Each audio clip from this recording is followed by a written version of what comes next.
J'étais en train de gratter les résidus de café brûlé au fond de la cafetière de la salle de pause quand la voix de Bastien a résonné dans le couloir, forte et pleine de suffisance comme toujours. Il était probablement en train de féliciter Marc ou Robert ou n'importe quel autre visage empressé qui venait de présenter mes données d'analyse des risques comme s'il venait d'inventer le feu. J'ai fixé l'éponge tachée dans ma main et je me suis dit qu'au moins cet objet servait à quelque chose. Je m'appelle Alain Perrin, j'ai 48 ans et depuis 16 ans je suis l'homme qui empêche la financière Valmont de perdre de l'argent à cause de la fraude et des failles de conformité. Je ne suis pas celui qui en tire la gloire, notez bien, juste celui qui fait le travail. 16 ans j'ai été assis à 4 bureaux de la direction générale pendant 16 ans à maintenir nos systèmes de gestion des risques avec la précision méthodique qui rendait les régulateurs heureux et permettait aux cadres de dormir sur leurs deux oreilles. Je n'étais pas clinquant, je ne faisais pas de politique, je ne faisais pas de rond de jambe aux afterwork et je ne me portais pas volontaire pour ces ridicules séminaires de cohésion d'équipe où des hommes adultes lancent des ballons en mousse en parlant de synergie, mais je faisais avancer les choses, je réparais les algorithmes de détection de fraude défectueux, je construisais des systèmes de rapports personnalisés qui fonctionnaient vraiment, je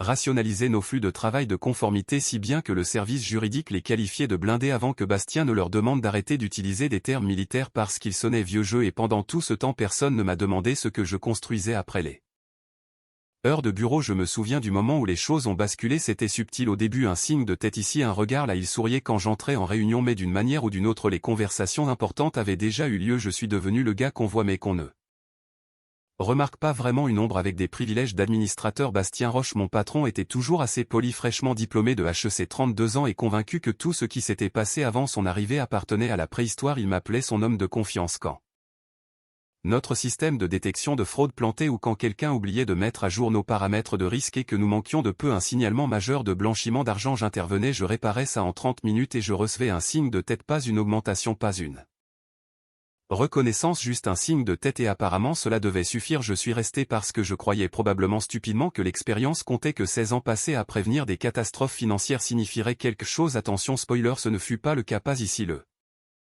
bureau était d'un beige administratif dans tous les sens du terme, des murs beiges, des réunions beiges, des gens beiges se félicitant mutuellement d'avoir mis en œuvre les idées de quelqu'un d'autre avec 6 mois de retard. Vous connaissez le genre de personnes qui obtiennent une promotion pour avoir suggéré d'utiliser un nouveau modèle de tableau de bord ou pour avoir proposé un canal Slack pour les rappels d'anniversaire. Pendant ce temps, j'écrivais des protocoles d'évaluation des risques à minuit parce que notre système de détection de fraude n'avait pas été correctement mis à jour depuis la crise de 2008. Je me souviens d'une fois, juste une fois, avoir proposé une idée lors d'une réunion d'équipe, une application légère sur laquelle j'avais commencé à travailler chez moi, quelque chose qui pourrait identifier des modèles de transactions suspectes avant même qu'elles n'atteignent nos systèmes principaux, une prévention de la fraude en temps réel avec des outils d'investigation en un clic. Bastien a souri de ce sourire condescendant qu'il avait probablement répété en école de commerce. Il a dit que nous ne cherchions pas de projets annexes et m'a dit de me concentrer sur ce que je faisais de mieux, faire en sorte que les trains arrivent à l'heure. Alors je l'ai fait tranquillement, j'ai construit l'application quand même, j'ai passé mes week-ends à la perfectionner en écrivant des algorithmes capables de repérer des schémas de fraude sur plusieurs types de comptes en croisant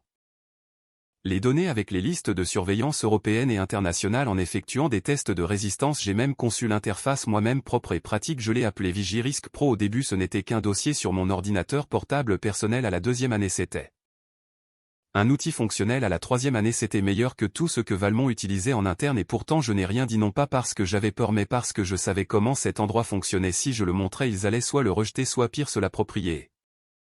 Réécrire l'histoire pour que Marc de la conformité devienne soudainement le visionnaire alors que je ne serais que le technicien qui avait aidé pour les détails. J'ai donc gardé cela hors de leur réseau. J'ai documenté chaque phase de développement, stocké tout sur des services cloud externes, rédigé des journaux de version détaillée. J'ai construit une piste d'audit qui ferait sourire n'importe quel avocat en propriété intellectuelle. J'étais discret mais je n'étais pas stupide. Il y a quelque chose de surréel à être invisible sur son propre lieu de travail, à regarder les autres s'attribuer le mérite de problèmes que vous avez résolus, à assister à des réunions où quelqu'un suggère quelque chose que vous avez mis en œuvre il y a 6 mois comme s'il s'agissait d'une pensée révolutionnaire. Mais voici la chose à propos du fait d'être ignoré trop longtemps: soit vous disparaissez complètement, soit vous apprenez à opérer de manière indépendante. J'ai choisi l'indépendance au moment où la fête de Noël est arrivée. Les pièces étaient déjà en mouvement, je n'avais tout simplement pas encore abattu mes cartes. Bastien a convoqué une réunion générale et s'est tenu là comme s'il allait annoncer le remède contre le crime financier. Chemise repassée, sourire confiant, tasse de café avec une citation de motivation que son assistant avait probablement choisie. Nous redoublons d'efforts sur le développement interne, a-t-il déclaré tel un général s'adressant à ses troupes. Plus de distraction, Extérieur plus de projets personnels, tout doit passer par les canaux appropriés. Désormais j'ai jeté un coup d'œil dans la salle de conférence, quelques personnes ont hoché la tête mécaniquement, quelqu'un a même applaudi, je suis juste resté assis là sentant mon estomac se nouer. 18 mois c'est le temps qu'il m'avait fallu pour perfectionner Vigirisque Pro, des nuits, des week-ends après avoir réparé les calendriers de projet bancal de Bastien et reconstruit des modèles de risque que personne d'autre ne voulait toucher. Mon application n'était pas une distraction, c'était une police d'assurance, une police que j'avais construite de mes mains pendant qu'ils se disputaient sur le mobilier de bureau et les budgets de cohésion d'équipe. Alors j'ai levé la main calme et posée, j'ai justement développé quelque chose dans ce domaine, un outil de prévention de la fraude avec analysant temps réel, une architecture évolutive, je pourrais en faire la démonstration. Bastien n'a même pas fait de pause, il a dit qu'il ne fallait pas réinventer la roue, Alain affichant ce sourire répété qu'il utilisait pour écarter les idées. Il a ajouté qu'il était sûr que c'était intéressant mais que la sécurité de niveau entreprise n'était pas quelque chose que l'on construisait dans son garage. Il n'a jamais demandé quel langage de programmation j'avais utilisé, n'a jamais demandé quel modèle de fraude le système détectait, n'a jamais demandé à quelle norme de conformité il répondait, il n'a même pas regardé. Après la réunion, je suis resté assis dans le parking souterrain pendant 20 minutes à fixer mon volant. Vous connaissez ce moment où vous réalisez que quelqu'un s'est tellement habitué à vous ignorer qu'il est devenu fonctionnellement aveugle non seulement à votre travail mais à vos capacités entières. J'avais dépassé la frustration, j'avais dépassé la colère, c'était presque clinique, comme regarder quelqu'un choisir systématiquement la mauvaise réponse alors qu'il avait toutes les informations nécessaires pour choisir correctement. Puis 3 jours plus tard, un cadeau déguisé en erreur administrative est arrivé dans ma boîte de réception. Le service juridique m'avait mis en copie par erreur sur un fil interne concernant les projets personnels et la propriété intellectuelle. L'objet du message était examen de la gestion de l'application Perrin. Le message était bref, la direction a examiné le projet non conforme aux priorités actuelles. Aucune demande de dépôt de propriété intellectuelle à traiter comme un projet de loisir personnel. J'ai fixé cet email pendant 1 minute entière. Aucune demande de dépôt de propriété intellectuelle à traiter comme un projet de loisir personnel. Traduction, j'étais légalement libre, ils avaient formellement décliné tout intérêt et maintenant si je partais avec mon application ils ne pourraient pas toucher à une seule ligne de code. J'ai discrètement enregistré cet email dans un dossier intitulé documentation et j'ai commencé à passer des appels. Le cabinet s'appelait Sentinelle Solutions Risque, des bureaux professionnels, pas d'affiches avec des mots à la mode et personne n'a essayé de m'expliquer pourquoi leur espace de travail ouvert allait révolutionner ma créativité. Juste 3 associés et un conseiller juridique qui posaient les bonnes questions, le genre de questions qui me disaient qu'ils avaient réellement lu les directives de prévention du crime financier avant de décider de monter une entreprise autour d'elles. Je les ai aimés immédiatement. J'avais répété ma présentation pendant des semaines mais une fois assis, tout a coulé naturellement. J'ai ouvert Vigirisque Pro sur mon ordinateur, j'ai lancé une démonstration en direct utilisant des données de transactions anonymisées et en moins de 6 secondes le système a signalé 4 modèles potentiels de blanchiment d'argent et a cartographié des activités suspectes sur 3 types de comptes différents. 2 clics, des résultats immédiats, des rapports visuels clairs. Ils n'ont pas juste hoché la tête poliment, ils se sont penchés en avant. L'un des associés a demandé si j'avais construit cela de manière indépendante. J'ai répondu que je l'avais fait sur mon temps libre, puis j'ai sorti mon dossier de documentation, les journaux de développement avec horodatage, les factures de service cloud à mon nom, les captures d'écran de l'email interne où Valmont renonçait explicitement à tout intérêt. J'ai expliqué qu'ils avaient refusé de l'examiner et que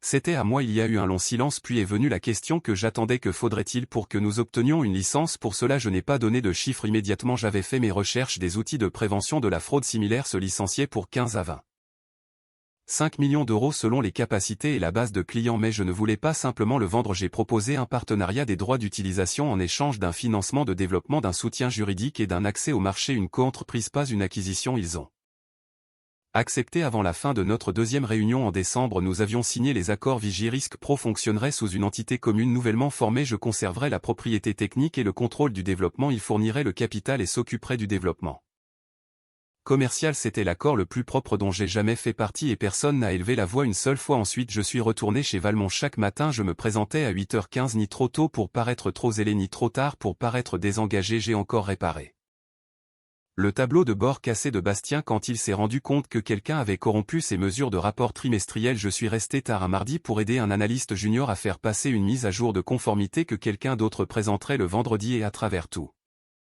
cela je n'ai rien dit, pas d'annonce, pas d'allusion, je n'ai même pas changé ma routine. Toujours les mêmes costumes bleu marine, la même berline raisonnable, la même présence invisible dans un bâtiment qui supposait qu'il contrôlait encore mon avenir professionnel. Il y a quelque chose de presque méditatif à se promener dans un endroit qui pense posséder votre prochaine étape de carrière tout en sachant qu'il ne possède même pas votre projet actuel. Chaque fois que Bastien faisait des blagues sur le fait de garder l'innovation en interne, je me contentais de hocher la tête. Chaque fois que Quelqu'un parlait de l'importance de l'esprit d'équipe, j'étais tout à fait d'accord, laissez-les croire ce qu'ils avaient besoin de croire. À ce moment-là, notre équipe de développement migrait déjà mon code vers des serveurs d'entreprise, les demandes de brevets étaient déposées et en attente. Les premiers contrats clients étaient en cours de négociation via des partenaires à Lyon et à Genève. Nous avons même décroché un programme pilote avec une société de gestion des risques que j'avais contactée un an plus tôt quand Valmont n'avait jamais répondu à leurs demandes concernant le conseil en prévention de la fraude. Mon monde s'était séparé proprement en deux, le passé et le futur. L'un détenait mon badge d'employé, l'autre détenait mon nom sur des documents juridiques et je n'étais pas pressé. Laissez-les dormir, laissez-les penser que j'étais toujours à eux pour m'ignorer la beauté d'être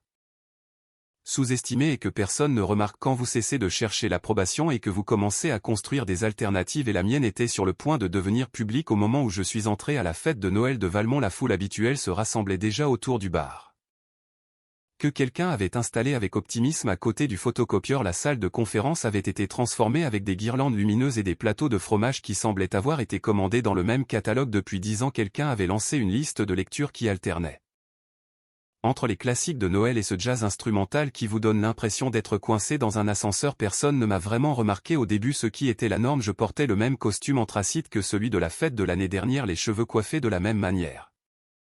Depuis 16 ans, pas besoin de badge, pas d'invité à présenter, juste moi, un verre de bon whisky et la satisfaction tranquille de savoir que je n'avais plus besoin de faire semblant. J'ai trouvé une place près du mur, assez près pour entendre les conversations mais assez loin pour éviter les discussions banales sur les projets de week-end et les projections trimestrielles. Bastien faisait déjà la cour près de l'avant de la salle. Cette année a été celle des gens qui se sont vraiment investis, a-t-il annoncé en levant son verre comme s'il s'adressait à des actionnaires, des gens qui ont fait de Valmont ce qu'elle est aujourd'hui. Voici la liste marque de la conformité qui avait mis en œuvre avec succès un système de rapport que j'avais conçu 6 mois plus tôt. Robert des opérations qui avait découvert la valeur des alertes automatisées après que j'ai passé 3 semaines à reconstruire nos protocoles de notification. Applaudissements polis, sourire forcé. Quelqu'un a même sifflé. Mon nom n'est pas apparu, non pas que je m'y attendais, mais il y avait quelque chose de presque drôle à regarder un florilège de mon propre travail être attribué à d'autres personnes. Je me suis tourné vers le bar et j'ai commandé un autre whisky pendant que j'attendais. Quelqu'un est apparu à mes côtés avec ce genre de sourire qui suit toujours 2 bières et aucun filtre. Il m'a demandé si je travaillais toujours sur ce projet annexe, comme si nous partagions une blague privée. J'ai souri discrètement et j'ai dit plus.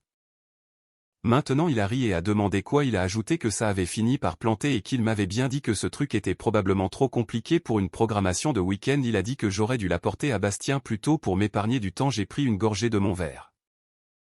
J'ai laissé le silence s'étirer juste assez longtemps puis j'ai dit non, je l'ai vendu. Il a cligné des yeux et a répété quoi. Les mots n'étaient pas forts, je n'ai pas fait d'annonce ni appelé à l'attention, mais ils étaient juste assez clairs pour que la conversation autour de nous s'arrête légèrement.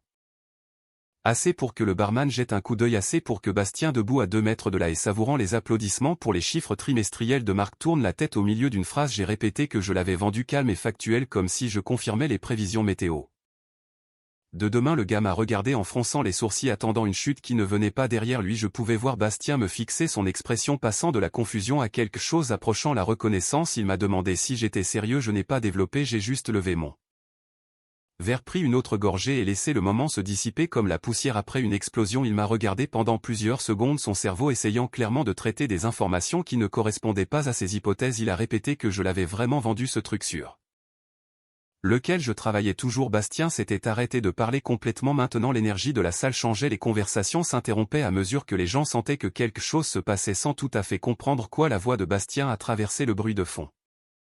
Net et direct, il a demandé pour combien. J'ai regardé fixement, sans drame, sans mise en scène, juste un homme énonçant un fait simple. J'ai dit 58 millions. On pouvait le sentir frapper la salle comme une chose physique, pas seulement le silence mais ce genre particulier de calme qui survient quand le cerveau de tout le monde s'arrête de fonctionner. Pendant un instant, le gars à côté de moi s'est étouffé avec sa bière si fort qu'elle lui est sortie par le nez. Son verre a heurté le bar avec un fracas et il a toussé en bafouillant quoi. Le visage de Bastien est passé par plusieurs expressions en une séquence rapide. L'incrédulité, le calcul, quelque chose qui aurait pu être de la panique. Il a dit que je n'étais pas sérieux. J'ai pris une autre gorgée de mon whisky parfaitement calme. J'ai ajouté que l'annonce devenait publique lundi. C'est là que la salle s'est vraiment arrêtée, pas seulement notre conversation mais tout le brouhaha ambiant, les verres qui s'entrechoquent, même le terrible jazz semblait s'arrêter. J'ai pu voir la nouvelle se propager dans la foule comme une vague. La femme des ressources humaines qui n'avait jamais appris mon prénom, le gars de l'informatique qui m'avait toujours traité comme un support technique, les analystes juniors qui n'avaient d'une manière ou d'une autre jamais remarqué que je résolvais leurs problèmes depuis 16 ans. Quelqu'un du service juridique était au milieu d'une phrase à l'autre bout de la salle. J'ai regardé leur conversation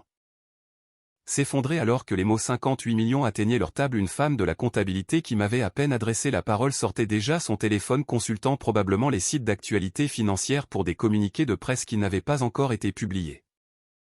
Je n'ai pas bougé, je n'ai pas fait de geste, j'ai juste laissé la vérité s'installer là où toutes leurs suppositions se trouvaient autrefois. J'avais passé 16 ans à régler leurs problèmes, à améliorer leur système, à faire paraître tout le monde compétent tout en restant invisible. Plus maintenant.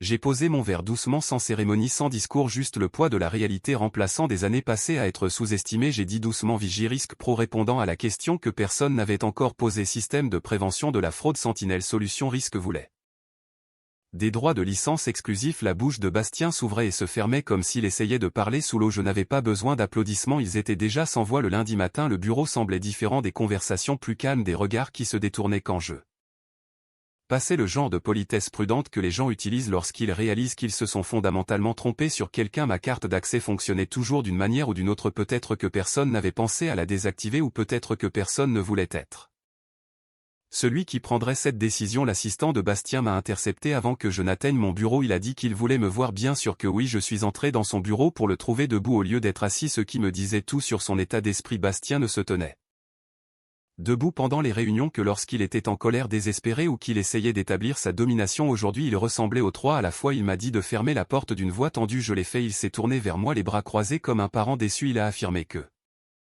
j'avais développé ce système pendant que j'étais employé ici. J'ai répondu par l'affirmative. Il a ajouté en utilisant les ressources de l'entreprise. J'ai répondu non. Ordinateur portable personnel, serveurs externes, environnement de développement indépendant. J'ai précisé que j'avais tout documenté. Il a dit qu'ils allaient devoir vérifier qu'il n'y avait pas de conflit de propriété intellectuelle. Je n'ai pas dit un mot, j'ai juste sorti le dossier que je transportais depuis des mois, épais, organisé et étiqueté comme des preuves dans une procédure judiciaire. Je l'ai placé sur son bureau et je l'ai fait glisser vers l'avant, délibéré et sans hâte. Il a ouvert. Première page, les journaux de développement avec horodatage montrant 18 mois de travail, tous effectués hors site, hors réseau, sur du matériel personnel. Ensuite, les factures de services cloud facturées à mon nom, les confirmations de paiement, les accords de location de serveurs, puis les captures d'écran des emails internes, y compris le fil juridique où ils avaient explicitement décliné tout intérêt. La direction a examiné le projet non conforme aux priorités actuelles. Aucune demande de dépôt de propriété intellectuelle. Les yeux de Bastien parcouraient les pages, sa mâchoire s'est crispée alors qu'il réalisait à quel point j'avais anticipé cette conversation. Il a fini par demander pourquoi je ne leur avais pas apporté cela. J'ai répondu qu'il n'avait jamais demandé. Il a fermé le dossier mais ne l'a pas repoussé, le laissant là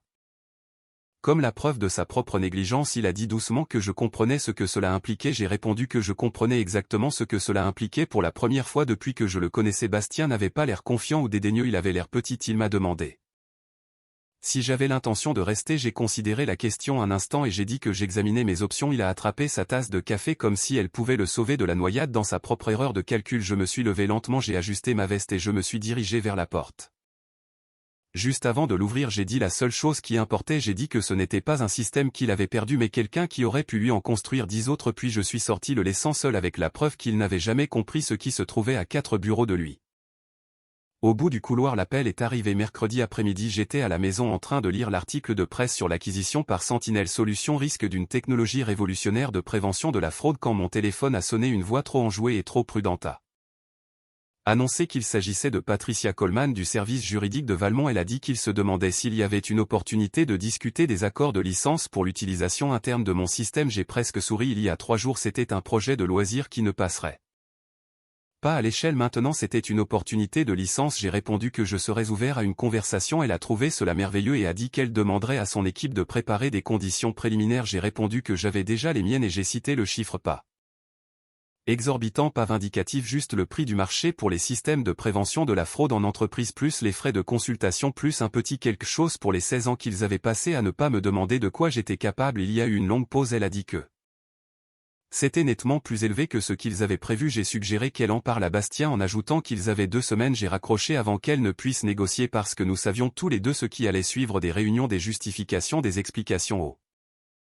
dirigeants sur la façon dont ils avaient raté une opportunité à 58 millions d'euros qui avait été développée à quelques mètres de la direction générale. Cet après-midi-là, j'ai eu une réunion avec une recruteuse du groupe Au Plateau Finance, une entreprise que Bastien avait autrefois qualifiée de démodée et opposée au risque, ce qui était le code d'entreprise pour plus prospère et stable que nous ne le sommes. La recruteuse a été directe. Elle a dit qu'il suivait mon projet et que Sentinelle Risque avait fait un bon coup mais qu'il me voulait moi un poste de directeur des Risque avec une autonomie totale, ma propre équipe de développement pour construire tout ce que je pensais nécessaire à l'industrie. Elle s'est interrompue puis a souri. Elle a ajouté qu'il contracterait séparément avec moi pour Vigirisque Pro un accord différent sans toucher à ma propriété intellectuelle. Ils avaient fait leur devoir, cela seul les plaçait à des kilomètres devant Valmont. Je lui ai dit que j'y réfléchirais et je le pensais vraiment, non pas parce que je m'enfuyais mais parce que pour la première fois en 16 ans j'avais de vrais choix appuyés par un vrai levier. Ce soir-là, je me suis assis dans mon bureau à domicile, j'ai ouvert mon ordinateur portable personnel et j'ai regardé le tableau de bord de Vigirisque Pro que j'avais conçu 2 ans plus tôt. Des milliers de transactions traitées, 0 faux positif, une visualisation claire des données, tout fonctionnant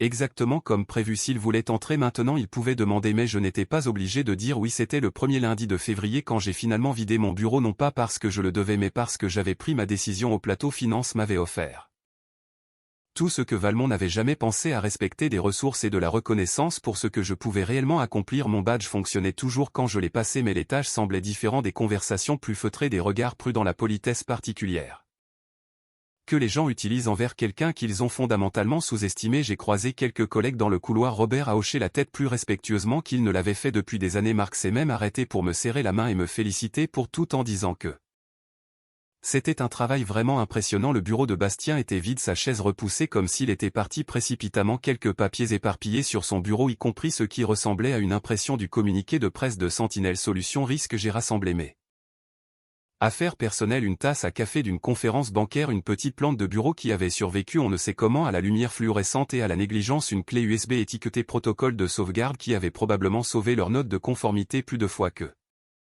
quiconque ne le réalisait. Alors que j'emballais mes affaires, Patricia Coleman est apparue à ma porte tenant un dossier. Elle a dit qu'elle avait rassemblé mes documents de transition et que tout avait été traité. Je l'ai remerciée. Elle a hésité puis a ajouté qu'ils avaient entendu parler de l'opportunité chez Au Plateau Finance et que c'était un rôle important. J'ai confirmé par un signe de tête. Elle a demandé si je voulais un jour revenir ici en tant que consultant pour aider à la transition. J'ai regardé Patricia un instant. Elle partait d'une bonne intention mais elle pensait toujours petit, pensant toujours comme quelqu'un qui croyait que j'avais eu de la chance au lieu de quelqu'un qui avait construit des solutions pendant qu'ils se disputaient sur des organigrammes. J'ai répondu que cela dépendrait du projet, ce qui était poli mais sans engagement. Elle a souri nerveusement et a dit que c'était de bonne guerre. Il y a eu une pause, le genre de pause qui reconnaissait que nous savions tous les deux que cette conversation portait réellement sur les 58 millions d'euros assis dans des comptes qu'ils ne verraient jamais. J'ai pris ma boîte et je me suis dirigé vers l'ascenseur. Alors que les portes se fermaient, j'ai jeté un dernier coup d'œil à l'étage où j'avais passé 16 ans à être fiable, dévoué et invisible. Maintenant ils pouvaient me voir parfaitement mais je n'étais plus là. Le communiqué de presse a été publié à 15h40. 7 pas par mois sans aucune fanfare, juste le groupe Au Plateau Finance annonçant son nouveau directeur des risques et un partenariat exclusif avec une technologie de prévention de la fraude de pointe. L'article s'ouvrait sur une citation concernant la gestion transformationnelle des risques conçus par un professionnel chevronné du secteur bancaire doté d'une profonde expertise. Ils appelaient Vigirisque Pro une technologie fondamentale pour la sécurité financière de la prochaine génération. Et juste là dans le deuxième paragraphe, Alain Perrin, ancien architecte principal des risques et fondateur de Vigirisque Pro. Aucune mention de Valmont, aucune note de bas de page sur l'endroit où la technologie avait été ignorée ou rejetée, juste la vérité nette et documentée. J'ai reçu un SMS de ma femme 5 minutes plus tard. Elle l'avait vu sur LinkedIn et riait si fort qu'elle pouvait à peine taper. Mon fils aîné a appelé de Lyon, fier et étonné, disant qu'il n'avait aucune idée que je travaillais sur quelque chose d'aussi gros. Mais le message qui comptait est arrivé à 18h23, un SMS d'un numéro inconnu, utilisation interne Au Plateau Finance. Félicitations, j'aimerais beaucoup discuter d'opportunités de conseil, un café bientôt. J'ai regardé le message un instant, la formulation était prudente, professionnelle, comme quelqu'un qui avait appris à ne pas faire de suppositions sur ce que je pourrais ou non être intéressé à faire. Je n'ai pas répondu immédiatement, je ne l'ai pas effacé non plus, j'ai juste laissé le message là, non mérité et incertain. Certaines relations n'ont pas besoin d'être sauvées, elles ont juste besoin d'être terminées proprement, sans drame, comme on ferme un dossier dont on n'aura plus jamais besoin. 3 mois plus tard, j'étais assis dans mon nouveau bureau d'angle chez Au Plateau Finance quand la nouvelle est tombée. Vigirisque Pro avait empêché une tentative de fraude de 15 millions d'euros chez l'un de nos clients majeurs. Le système que j'avais construit sur mon temps libre, celui que Bastien avait rejeté comme un projet de garage, venait de sauver la marge bénéficiaire trimestrielle entière de quelqu'un. La reconnaissance de l'industrie est venue rapidement après cela. Un magazine de technologie bancaire l'a qualifié d'innovation de l'année. Une revue hebdomadaire de gestion des risques m'a mis en couverture avec le titre La révolution silencieuse de la prévention de la fraude. J'ai fait encadrer celui-là non par ego mais parce qu'il capturait quelque chose d'important. 16 ans passés à être ignoré m'avaient appris que la meilleure vengeance n'est pas de faire du bruit, c'est de fabriquer quelque chose d'une valeur si Indéniable que le silence devient impossible. J'ai rangé mon téléphone et je me suis approché de la fenêtre de mon bureau. La soirée était claire, les lumières de la ville s'étendant en dessous quelque part de l'autre côté de la ville. Bastien lisait probablement ces mêmes titres, essayant de calculer exactement combien d'opportunités il avait manqué en ne posant pas de meilleures questions. Il ne trouverait son nom nulle part dans la couverture médiatique parce que je n'avais pas construit mon avenir avec lui, je l'avais construit sans lui et maintenant tout le monde pouvait voir la différence. Cette histoire nous rappelle une vérité fondamentale du monde professionnel moderne: votre valeur n'est pas définie par la perception de votre supérieur mais par la qualité réelle de votre travail et votre capacité à anticiper les besoins du marché. Alain a su transformer l'invisibilité en une force, utilisant l'ombre pour bâtir un empire technique sans être entravé par la bureaucratie. Le moment où il révèle le montant de 58 millions d'euros n'est pas seulement une victoire financière, c'est la preuve ultime que l'arrogance des nouveaux managers diplômés peut parfois aveugler une entreprise au point de lui faire perdre ses actifs les plus précieux. En documentant chaque étape et en protégeant sa propriété intellectuelle, il a transformé une négligence managériale en une liberté totale. C'est une leçon de patience, de stratégie et de dignité pour quiconque se sent sous-estimé dans son poste actuel. Le silence est parfois le meilleur outil pour préparer un changement radical. Et vous, avez-vous déjà eu l'impression que vos compétences étaient totalement ignorées par votre hiérarchie, et comment avez-vous réagi pour reprendre le contrôle de votre carrière ?